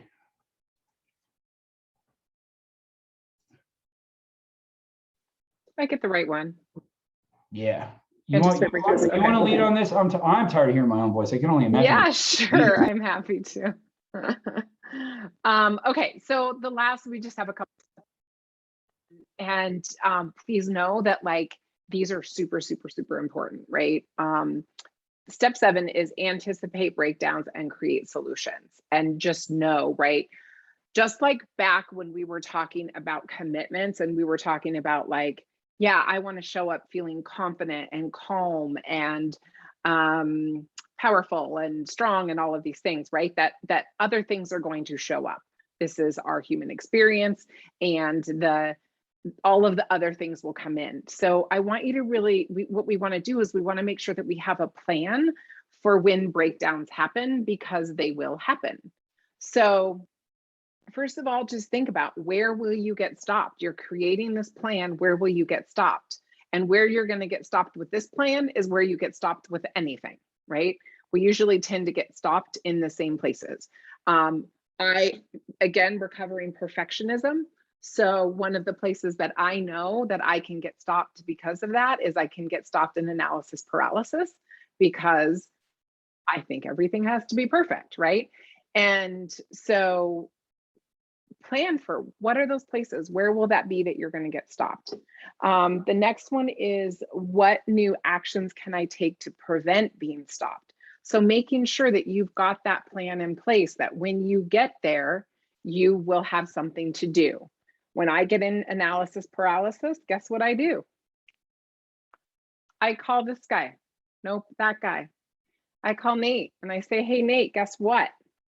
I'm doing the thing I do all the time. I'm in analysis paralysis. And he picks up the phone and he's like, yeah, let's talk about it.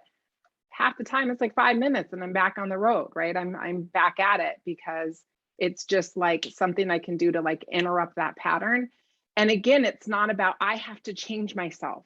I'm not a bad person. There's nothing wrong with me, but I can get in my head. And usually, again, when that's happening, it can be back to discernment. Something's not feeling quite right. I literally asked Nate a question earlier and he's like, what's your intuition say? I'm like, oh yeah, I did it again. That was all it took. And it was like, yeah, I got the answer to this already, right? I don't have to have the perfect answer. I don't have to have permission, whatever that is, right? So have that plan for what can you do to get out of it when you get stopped. What we tend to want to do in those moments is we want to hide, and that doesn't work. So have a plan, and then do the plan when it happens. And then the next one, what structures will I create to hold myself accountable? It's kind of similar to making sure that you've got that plan. For example, I'm going to give an example for Kite and Dart. We have an agreement between us that we will get in communication anytime we get stopped. So between anybody in our team, we can reach out and get in communication with someone anytime we're stopped. And we have the agreement that, we'll make the time to support one another with that. We also have weekly accountability meetings. So we make sure that we're checking in, we're touching base, and we're staying on top of what we need to be on top of. We've worked with an operations coach. We're all strategy over here. We love the strategy. I'm probably the most operations around here, and I'm still more strategy. So we have an operations person that we work with, right? So building those structures to hold yourself accountable, to make sure that you're kind of staying with the plan, not getting stopped. Also know though, that it's also really important to make sure that you have the space, we call it the space to notice. So making sure that you have structures in place so that you can take that step back and you can notice what's going on so that you can also update the plan. Nate said earlier, right, about how so often these goals and the plan is not the plan isn't arbitrary, but the goals can be arbitrary. And so if something's not kind of going according to plan, making sure that there's some space to take that step back and notice what's going on so that you can adjust and pivot and adapt to what's currently happening. Okay. Nate, do you want to add anything on there? I think that's it. Yeah. Yeah. Great Well, work. the last one, there's one more step, but the last one, this one's a little more straightforward, right? Like, make it real, right? Like, what system will you use to track, right? So what we pay attention to is what we put intention into, right? And so if you've got certain goals, if it's about the dollar bills, if it's about how many things you sell, if it's about how much time you spend networking, how many people you talk to, whatever it is that's in your plan, you've got to track it in order to know if you're doing it. And again, it's not about a make wrong. This isn't about oh shoot, I made this goal to make this much money in Q2 and I didn't meet it, so now I'm a bad person. That's my old way of being. But it's just to make sure that you've got that system in place to track it, so that you can look at, okay, if this isn't happening, what's going on? You're in that place to notice. What do I need to change? Not about myself, but what do I need to change about the plan? Okay. What new actions do I need to make sure I keep track? Okay. And then where do I need help? Where have I gotten stopped in the past? And just know that you will get stopped. It's part of the deal. It just is, and it's okay. And so again, having a plan for what do I do when I get stopped? What do I need? Okay. So that's all on the plan. Nate, I don't know if there's anything you wanted to add to that last little bit, or if there's any questions from anyone, please jump in. Well, let's roll right into the end. Cool. Cool. Have at it. Oh, you got to stop sharing so I can share. I will. Stop sharing, There you Sharon. go. All right, we're good. That's So check it out, all- y'all. So here's the thing, right? Karen, did you hear Karen Bartlett? She's smart. She said, however you're going to get stopped on this plan is however you're going to get stopped in business. So we outsmarted you again, because that's what we get paid to do. And we've set up this free coaching session to help you with a business plan. Now your brain is going to say, well, I can't go on that free coaching session until the business plan is done. And I would offer that probably finding out why you didn't complete the plan you were committed to is more valuable than having the plan. So do we have a link, Karen? We got to serve, or how are we doing that? No, we're not in charge of any of that shit here. I know Meredith's in charge. I think Meredith has a feedback form, and I will email out scheduling information Yep. for you to schedule. You can schedule with either Nate or I for this free session. So I'll get that out to everybody. Yep. And then, if you're interested in knowing more about what we do or how, we take this style of coaching and apply it to different parts of your business, we're always happy to do that. And then, the website it's out of date right now, but it does a decent job of kind of explaining our modality, but we would prefer to just talk to you about it. And hopefully in this space, we've built enough trust that you would feel comfortable and confident. And so for any of you that are still in a room, if there's anything we can do to help you, just let us know. We like to work with people and work on real problems in business before we even have a conversation about selling people things. So we're always available. So yeah, you'll see an email, fill that stuff out. And now I think, right, Karen, are we doing the thing? You know what, I realized I didn't talk with Meredith about the thing. So I think it depends on whether it works for Meredith or Rachel about the thing. Okay. So, first of all, just pointing out, Meredith said that she'll be sending out a follow-up email from CBCA. There will be an invite for the coaching session. So please, set those up. We would love to talk with you one-on-one. And then Meredith or Rachel, I'm not sure who this might be a question for. We, a lot of times after our events, usually after our events, we do an extra 30 minutes where we just stick around, answer questions, open dialogue. I have no idea if that works for y'all. You don't have to stay here, but I don't know if you need the Zoom room. So, I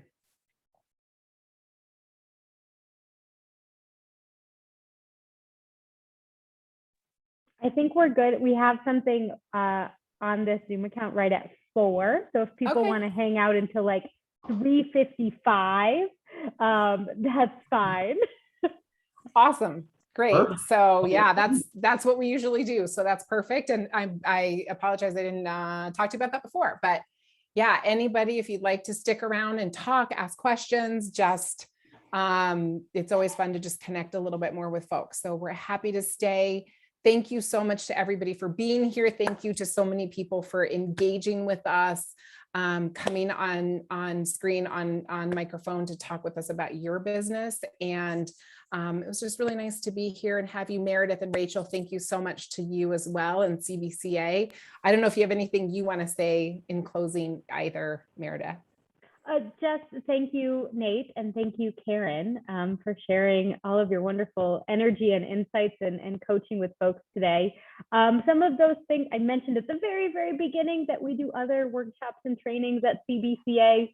So I think it was Zach who doesn't like taxes, we actually have a workshop on understanding taxes coming up in December, and one on copyright law coming up also in December. So between us and our good friends at Kite and Dart and other resources in the city, we in the state. We got your back.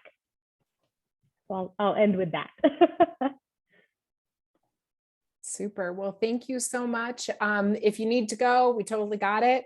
Have a great rest of your day.